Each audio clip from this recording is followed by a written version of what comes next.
Halo geng, bertemu lagi dengan saya Mr. Ian Boltok. Masih dalam konsep yang sama, yaitu pembelajaran ilmu ekonomi. Seperti yang kalian lihat, kita sudah masuk kepada part yang kedua, siklus akuntansi perusahaan dagang studi kasus soal Olimpiade Akuntansi Politeknik Negeri Bali tahun 2024 untuk PT Adi Sejahtera. Di part yang pertama, kita sudah selesaikan jurnal khusus, buku besar utama, dan neraca saldo. Di part yang kedua, kita akan selesaikan jurnal penyesuaian, kertas kerja, laporan keuangan, jurnal penutup, dan neraca saldo setelah penutupan. Langsung aja kita eksekusi. Cus! Jurnal penyesuaian PT Adi Sejahtera. Kita munculkan datanya, coy. Ini data neraca saldo per 31 Desember 2023. Jadi neraca saldo ini kita ambil dari data yang sebelumnya yang ada pada part yang pertama, di video yang pertama untuk studi kasus PT Adi Sejahtera. Nanti saya tampilkan linknya pada deskripsi. Oke? Nah, kemudian ini adalah data penyesuaian. Ada 4 data penyesuaian. Sekarang kita diminta untuk pertama sekali membuat jurnal penyesuaiannya, cuy. Oke, langsung aja kita mulai, cuy. Jurnal penyesuaian, munculkan tabelnya. Ini tabel jurnal penyesuaian. Lalu kita akan munculkan data penyesuaiannya satu persatu dulu ya. Prepaid advertising atau iklan dibayar di muka direncanakan untuk 12 kali terbit, namun sampai akhir Desember 2023 hanya terbit 8 kali. Jadi untuk iklan dibayar di muka ada 2 metode pencatatan. Yang pertama dicatat sebagai harta atau dicatat sebagai beban. Jadi, untuk lebih memahami jurnal penyesuaian, kalian bisa lihat atau kepoin video saya mengenai jurnal penyesuaian. Atau pada video-video YouTube lainnya juga boleh, cuy. Oke? Nah, jadi kita akan lihat dulu iklannya dibayar sebagai apa pada neraca saldo. Berarti kita munculkan dulu data neraca saldo sebahagiannya yang ada iklannya. Nah, ini ada iklan dibayar di muka. Berarti iklannya dicatat sebagai harta. Kalau dicatat sebagai harta, maka jurnal penyesuaiannya adalah, iya benar sekali, beban iklan di debit, iklan dibayar di muka di kredit. Maka kita masukkan tanggalnya. Keterangannya apa? Beban iklan di debit, iklan dibayar di muka di kredit, karena dia dicatat sebagai harta iklannya. Dari mana kita tahu? Dari ini, data neraca saldonya. Sebaliknya, kalau dia dicatat sebagai beban, maka jurnal penyesuaiannya kebalikannya. Iklan dibayar di muka di debit, beban iklannya di kredit. Nah, yang jadi masalah berapa rupiah nilainya, cuy? Kan itu dia. Kalau dia dicatat sebagai harta, maka nilainya adalah catat yang terpakai. Kita hitung aja di sini. Nah, katanya sampai akhir Desember tahun 2023, yang sudah terbit atau yang sudah terpakai sebanyak 8 kali. Berarti yang belum terbit ada 4 kali, karena dia untuk 12 kali terbit. Maka nilai penyesuaiannya adalah 8/12 dikali 6.600.000 nilai iklan dibayar di mukanya, yaitu 4.400.000. Udah selesai. Tinggal masukkan di sini 4.400.000 di debit, 4.400.000 di kredit dalam ribuan rupiah. Wow, mudah banget. Kita lanjut ke data penyesuaian yang kedua. Yang berikutnya adalah office supplies atau perlengkapan kantor yang tersisa sebanyak Rp1.250.000. Ini sama dengan tadi iklan dibayar di muka tadi. Perlengkapannya dicatat sebagai apa? Sebagai hartakah atau sebagai beban? Maka kita harus munculkan dulu data neraca saldonya. Kita lihat di sini, ini perlengkapan kantor dicatat sebagai harta, cuy. Maka jurnal penyesuaiannya adalah tanggal 31. Kalau dia perlengkapannya dicatat sebagai harta, maka jurnal penyesuaiannya beban perlengkapan kantor di debit, perlengkapan kantor dikredit. Berapa nilainya? Sejumlah yang terpakai. Berarti kita lihat perlengkapan kantornya awalnya 2.750.000, yang tersisa 1.250.000. Maka perlengkapan yang terpakai tinggal kita kurangkan saja, sehingga nilainya adalah 1.500.000. Maka masukkan di sini 1.500.000 di debit, kemudian 1.500.000 di kredit. Wow, mudah banget. Kita lanjut untuk data penyesuaian yang selanjutnya. Depresiasi aset tidak lancar. Tidak lancar ya kan? Tidak lancar ini sama nggak dengan harta tetap? Sama ya. Berarti depresiasi untuk harta tetap berupa bangunan. Untuk tahun 2023 diperhitungkan sebesar 90 juta. Wow, mudah banget. Maka ini jurnal penyesuaiannya gampang sekali cuy. Masukkan tanggalnya. Kalau untuk penyusutan, maka AJP-nya adalah beban penyusutan bangunan di debit, akumulasi penyusutan bangunan di kredit. Udah selesai. Kita lanjut lagi. Nah, data penyesuaian yang berikutnya setelah dilakukan cek fisik atau stock of name, persediaan barang dagangan yang tersisa di gudang sebesar Rp70.550.000. Nah, untuk jurnal penyesuaian persediaan barang dagang, dia ada dua metode. Yang pertama metode ikhtisar laba rugi, yang kedua metode HPP. Jadi di sini kita pakai saja metode ikhtisar laba rugi. Nah, maka kita akan buat jurnal penyesuaiannya untuk persediaan barang dagang awal dan persediaan barang dagang akhir. Maka kita munculkan dulu data neraca saldo. Ada nggak persediaan barang dagang? Ada. Maka kalau kita lihat yang mana yang awal, yang mana yang akhir cuy. Nah, yang awal itu adalah selalu yang berada pada neraca saldo. Persediaan barang dagang yang terdapat pada neraca saldo ini merupakan persediaan awal. Sehingga kalau kita buat jurnal penyesuaiannya, ikhtisar laba rugi di debit sejumlah persediaan awal, kemudian persediaan barang dagang di kredit sejumlah persediaan awalnya. Nah, untuk membuat persediaan akhirnya gampang, kebalikannya cuy. Tanggal 31, persediaan barang dagang di debit sejumlah persediaan akhir, kemudian ikhtisar laba rugi di kredit sejumlah persediaan akhir. Udah selesai, tinggal kita jumlahkan. Kita jumlahkan pasti sama nih cuy. Nah, sama dia. Udah selesai, mudah banget. Udah mudah lah cuy. Nah, kita lanjut untuk membuat kertas kerjanya. Just kertas kerja PT Adi Sejahtera. Ini dia tabel kertas kerjanya. Ini judulnya dalam ribuan rupiah. Kita pakai kertas kerja 10 kolom.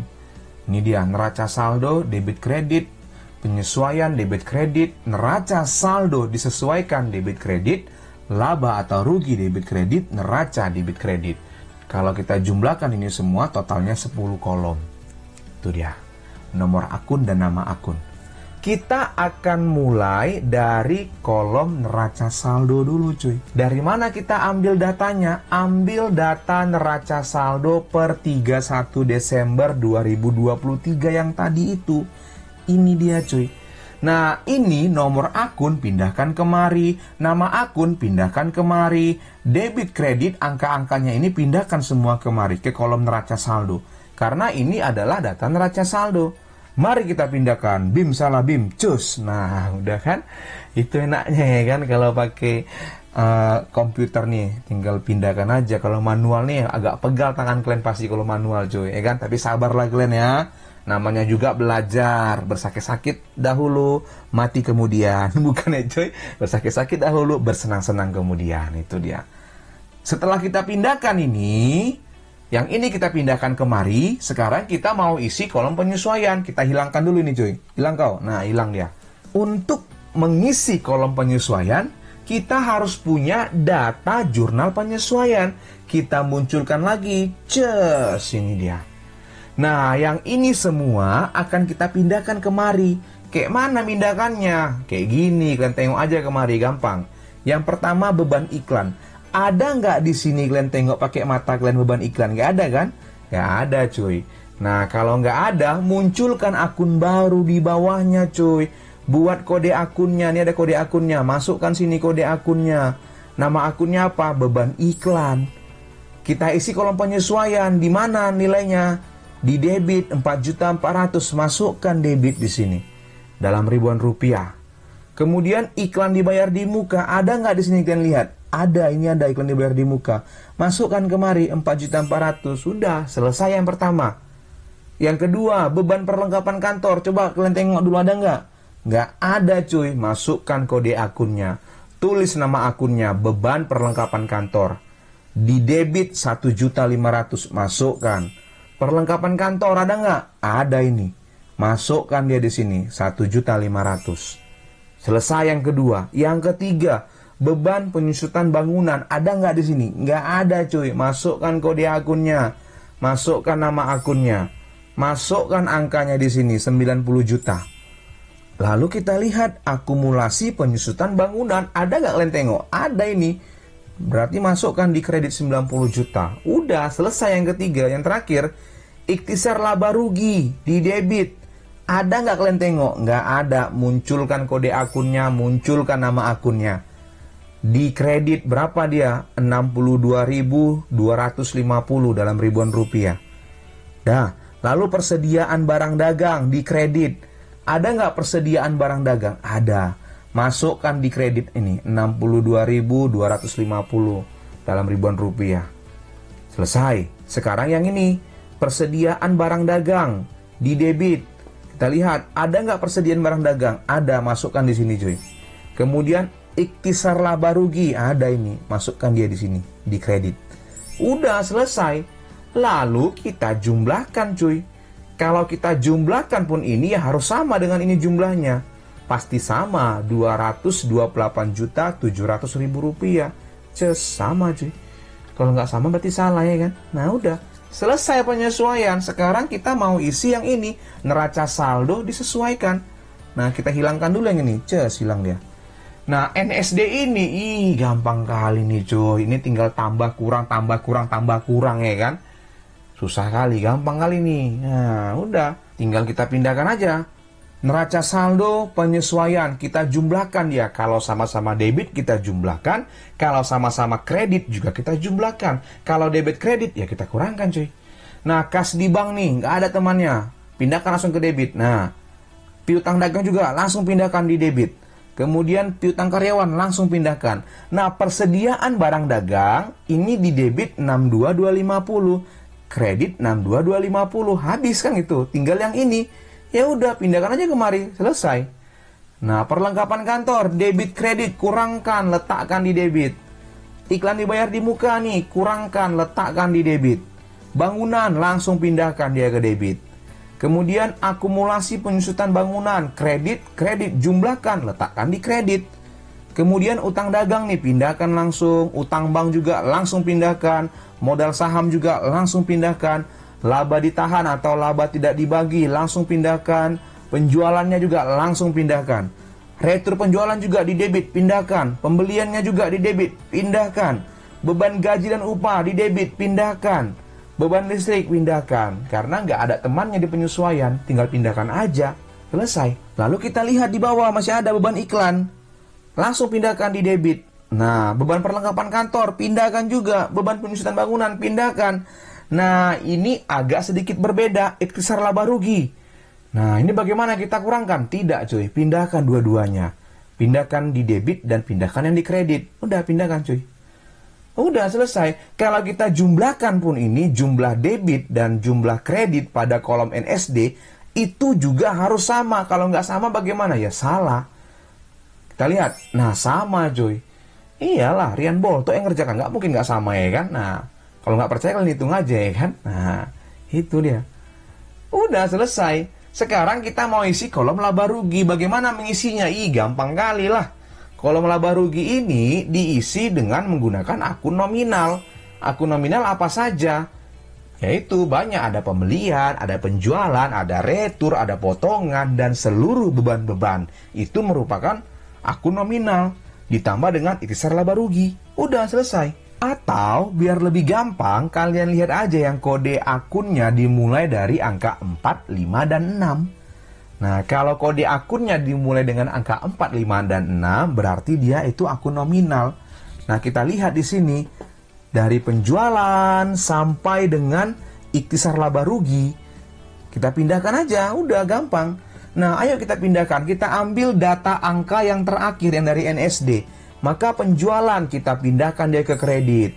Retro penjualan di debit, pindahkan. Pembelian, pindahkan. Beban gaji dan upah, pindahkan. Beban listrik yang ini, pindahkan. Beban iklan, pindahkan cuy. Perlengkapan kantor, beban perlengkapan kantor, pindahkan. Beban penyusutan, pindahkan. Ikhtisar laba rugi, pindahkan dua-duanya. Nah, ini bagaimana? Apakah ini harus sama jumlahnya? Oh, tentu tidak. Kita jumlahkan dulu cuy, kita jumlahkan yang debit, kita jumlahkan yang kredit. Nah, kalau kita lihat-lihat, kalau kita perhatikan dengan cara seksama dan dalam tempo yang singkatnya, lebih besar di sisi kredit. Nah, jika pada kertas kerja kolom laba rugi, sisi kredit lebih besar dibanding dengan sisi debit, maka perusahaan memperoleh yang namanya laba. Itu dia cuy. Ya sudah, kita kurangkan aja. 703.840.000 rupiah kita kurangkan dengan 610.380.000 rupiah. Kalau kita kurangkan, maka dapatlah labanya sebesar 93.460.000 rupiah. Wow, mudah banget. Gitu dia coy. Lalu ini kita jumlahkan biar sama jumlahnya. Nah, ada sama nih kan? Udah selesai kolom laba rugi, nggak ada yang sulit, gampang. Sekarang kita mau isi kolom neraca. Nah, kalau tadi kolom laba rugi diisi oleh akun nominal, maka kolom neraca diisi oleh akun real. Akun real apa? Kode akun 1, 2, dan 3H. Ku mulai membaca surat cintaku yang pertama. Gitu dia kan? Berarti kode akun 1, 2, 3 itu masuk ke dalam kolom neraca cuy. Itu dia akun real. Apa aja itu? Harta, utang, dan modal. Ya sudah, tinggal kita masukkan aja. Tetap kita ambil angka atau data dari neraca saldo disesuaikan. Tinggal kita pindahkan aja. Kas di bank nih, pindahkan. Piutang dagang, pindahkan. Piutang karyawan di debit, pindahkan. Persediaan barang dagang, pindahkan. Perlengkapan kantor di debit, pindahkan. Iklan dibayar di muka, pindahkan. Bangunan di debit, pindahkan. Akumulasi penyusutan bangunan di kredit, pindahkan ke kredit. Utang dagang, pindahkan ke kredit. Utang bank, pindahkan ke kredit. Modal saham, pindahkan ke kredit. Laba tidak dibagi, pindahkan ke kredit. Udah gampang cuy. Tinggal kita pindah-pindahkan aja. Kita lihat di bawah masih ada nggak akun nominal. Masih ada nggak akun real? Nggak ada. Ya sudah, kita jumlahkan cuy. Ini pun demikian, kita jumlahkan dulu yang debit, kita jumlahkan yang kredit. Ya nggak akan sama, memang nggak akan sama cuy.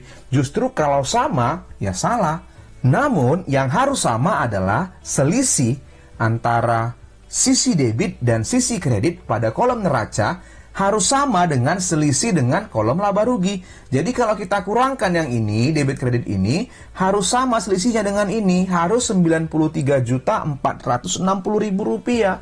Mari kita kurangkan, sama cuy, ya kan? Udah selesai, kita jumlahkan ini. Dah selesai, udah benar ini cuy. Nah udah, langsung lulus kita ke final ini ya kan? Oke, itu dia. Nah, setelah selesai kertas kerja, kita akan lanjut membuat laporan keuangan. Ini dia. Laporan keuangan PT Adi Sejahtera. Nah, kita mulai dari laporan laba rugi per 31 Desember tahun 2023 dalam rupiah. Kita munculkan aja cuy di sini data kertas kerja sebahagiannya. Nah, ini kertas kerja tadi. Kita ambil kolom laba rugi. Kenapa? Karena kita mau isi laporan laba rugi. Jadi sebenarnya di akuntansi kalau kertas kerja udah selesai, maka akuntansi itu gampang kali cuy.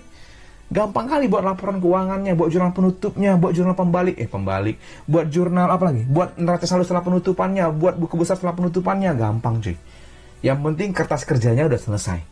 Ya sudah, maka di perusahaan dagang kita harus cari dulu yang namanya laba kotor. Laba kotor adalah penjualan bersih dikurangkan dengan harga pokok penjualan. Berarti kita harus cari dulu penjualan bersih. Penjualan bersih adalah penjualan dikurang retur penjualan dikurang dengan potongan penjualan. Nah, di dalam perusahaan dagang, pendapatan usaha itu adalah penjualannya atau penjualan bersihnya. Berarti kita hitung dulu penjualan bersihnya. Penjualannya berapa cuy? Mari kita lihat ini penjualannya. Nah, munculkan di sini.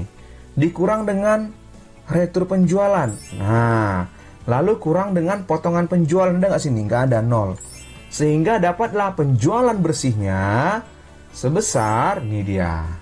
Udah selesai penjualan bersih. Sekarang kita cari harga pokok penjualan.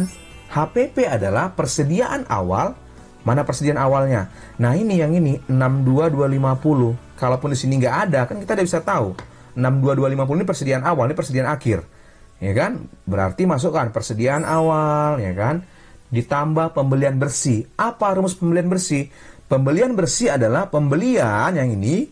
Nah, ditambah beban angkut pembelian. Ada nggak? Nggak ada, berarti 0. Kemudian dikurang retur dan potongan pembelian. Ada nggak? Nggak ada. Retur pembeliannya 0, potongan pembeliannya juga 0. Nah, kita jumlahkan. Maka dapatlah pembelian bersihnya sebesar Rp394.250.000. Jadi, nilai pembeliannya sama dengan nilai pembelian bersihnya. Kenapa? Karena bebannya nggak ada, potongannya nggak ada, returnya nggak ada. Persediaan awal tambah pembelian bersih, ya kan? Kurang persediaan akhir.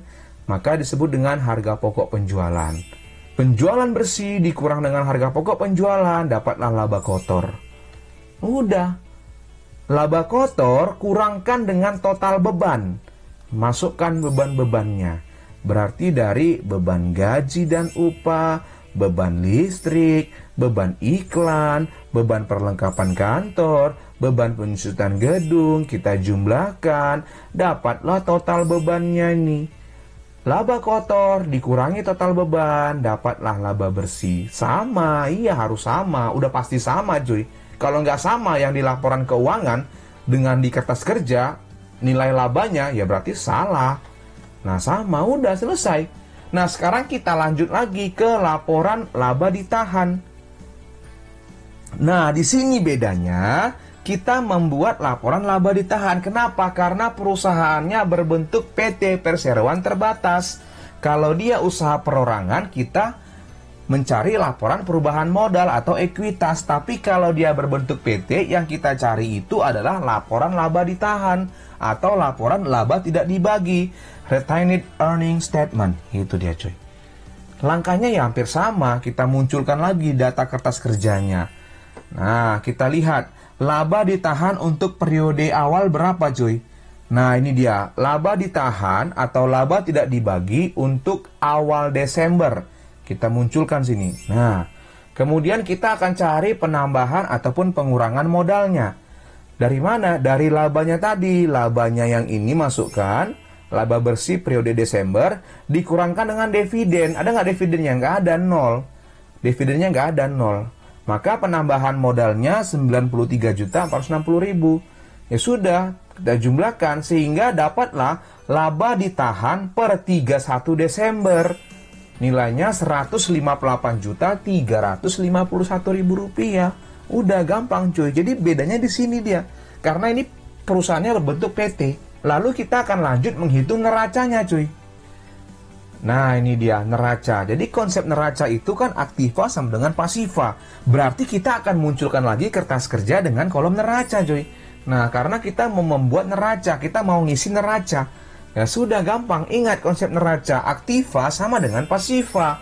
Itu dia, aktiva itu harta, pasiva itu utang plus modal. Harta itu ada dua, ada harta lancar, ada harta tetap. Harta lancarnya yang mana ini? Kas di bank, piutang, piutang karyawan, persediaan barang dagang, perlengkapan kantor, iklan dibayar di muka. Jadi kita ambil dari data kertas kerja kolom neraca. Udah kita jumlahkan total harta lancarnya berapa, ini dia. Lalu kita masuk ke harta tetap atau aktiva tetap, ada bangunan. Nah, kita kurangkan dengan akumulasinya. Sudah, sehingga dapatlah total harta tetapnya berapa. Ini dia.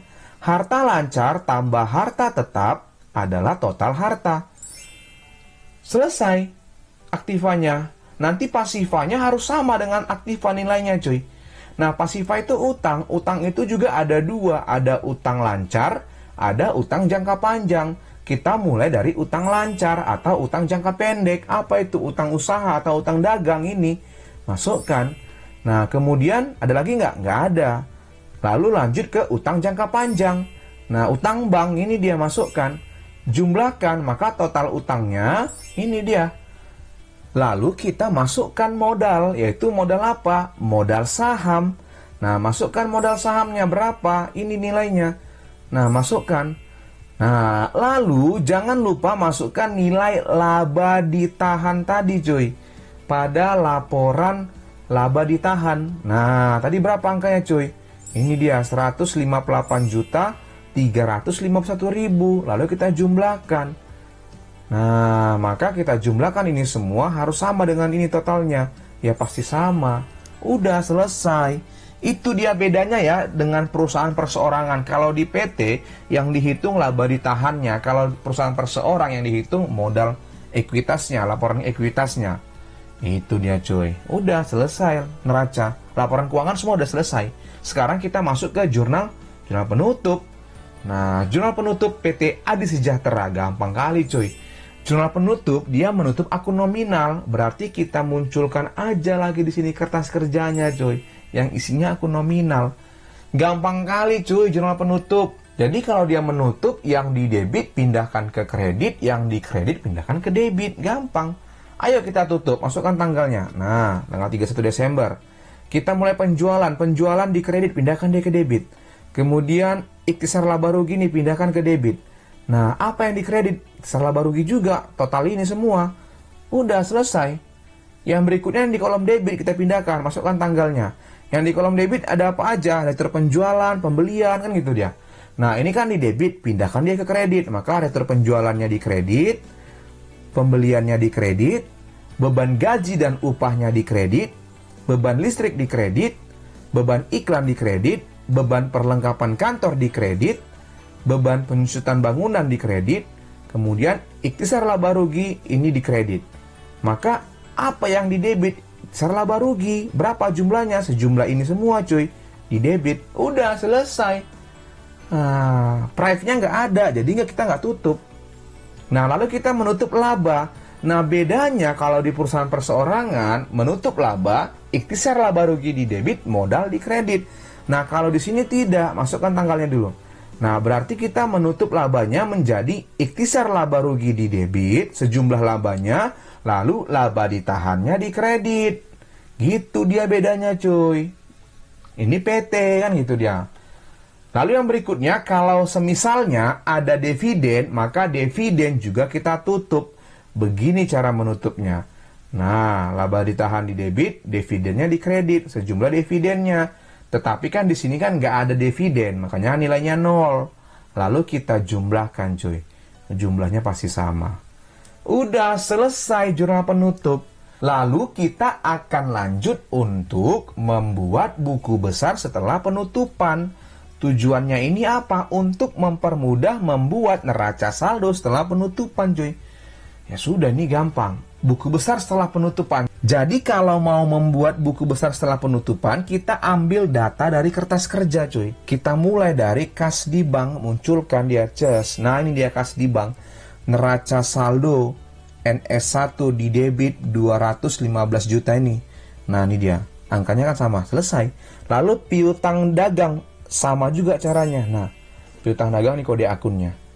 Selesai. Kita lanjut ke piutang karyawan. Nah, piutang karyawan, neraca saldo sampai neraca nilainya sama, maka caranya pun sama. Selesai di debit.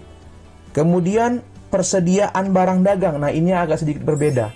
Persediaan barang dagang, masukkan tanggalnya, tanggal 31. Neraca saldo 62.250.000 nih dia. Lalu di penyesuaian ada di debit nih. Nah, debit kredit debit jumlahkan, letakkan di debit. Lalu ada di kredit, penyesuaian juga. Nah, kurangkan, maka nilainya kan 70.550.000 rupiah. Udah selesai. Kita lanjut untuk perlengkapan kantor. Perlengkapan kantor cuma satu nih. Perlengkapan kantor juga ada nih. Ada di penyesuaian. Berarti neraca saldo dulu, masukkan dia 2.750.000. Lalu kolom penyesuaian di kredit. Nah, debit kredit kurangkan. Makanya nilainya sama dengan di kolom neraca kan gitu dia. Sama cuy. Yang berikutnya iklan dibayar di muka.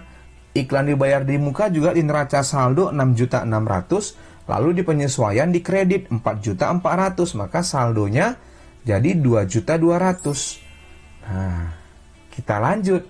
Yang berikutnya apalagi? Bangunan. Bangunan cuma satu. Nah, langsung. Kemudian akumulasi penyusutan bangunan. Kita masukkan neraca saldo di di kredit 180 juta. Kemudian di penyesuaian ada 90 juta kredit. Kredit jumlahkan, maka totalnya 270 juta ini dia. Nah, jadi gampang kalau sudah ada kertas kerja, gampang kali buat buku besarnya cuy.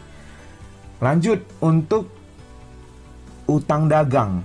Utang dagang cuma satu cuy. Nah, selesai di kredit. Utang bank juga cuma satu, kredit. Dah selesai. Kemudian lanjut ke modal saham. Modal saham juga cuma satu nih, kredit. Lalu lanjut untuk laba tidak dibagi atau laba ditahan. Laba ditahan tadi ada muncul di jurnal penutup. Nah, jangan salah kita. Masukkan di sini tanggalnya, neraca saldo, ini dia kan. Lalu ada di jurnal penutup laba ditahan, karena tadi menutup labanya tadi. Nah, masukkan tanggalnya, dia di kredit. Kredit jumlahkan. Makanya tadi nilai laporan laba ditahannya sudah pasti sama dengan nilai buku besar setelah penutupannya. Itu dia kan sama nilainya ini tadi.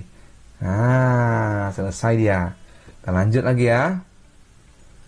Kemudian penjualan. Penjualan ada di jurnal penutup. Nah, penjualan karena dia sudah ditutup, maka udah pasti 0. Nah, begitu juga dengan retur penjualan. 0 juga nih cuy. Ini kan di debit. Ditutup jadi kredit, 0. Jadi semua akun nominal saldonya akan 0. Karena apa? Karena sudah ditutup. Kemudian yang berikutnya pembelian. Pembelian di debit. Kemudian penutupnya kan di kredit, 0. Beban gaji juga demikian.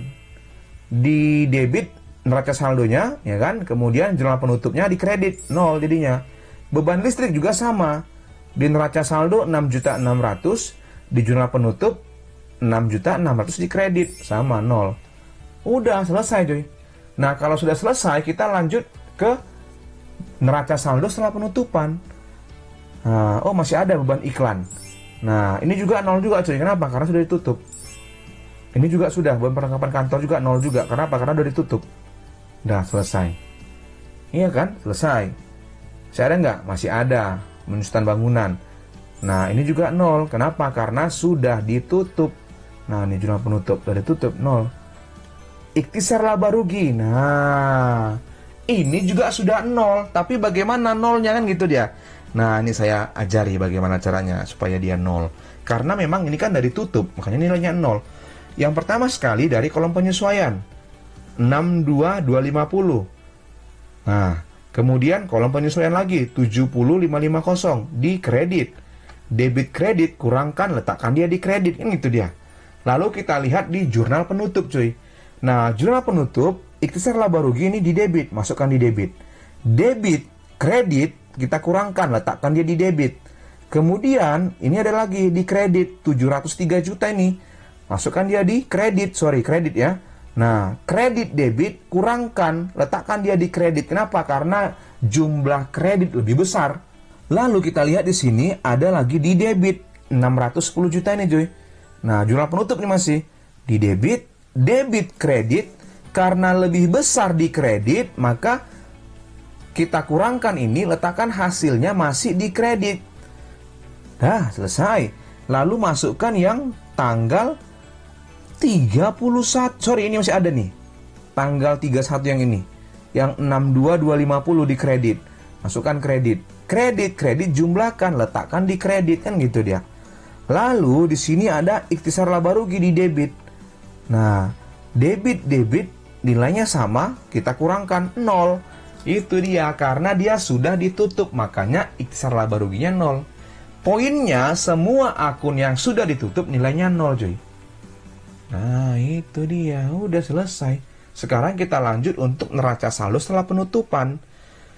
Jadi cuy, sebenarnya tanpa membuat buku besar setelah penutupan, kita itu udah bisa menyusun yang namanya neraca saldo setelah penutupan, walaupun kita tidak buat buku besar setelah penutupannya. Yang penting apa? Yang penting ada data kertas kerja, ada data laporan keuangannya. Itu dia. Kenapa? Karena semua yang sudah ditutup sudah pasti nilainya 0. Jadi tidak akan muncul lagi pada neraca saldo setelah penutupan. Nah, itu dia. Kemudian juga neraca saldo setelah penutupan itu gampang isinya. Ambil aja data dari kertas kerja kolom neraca. Ini dia.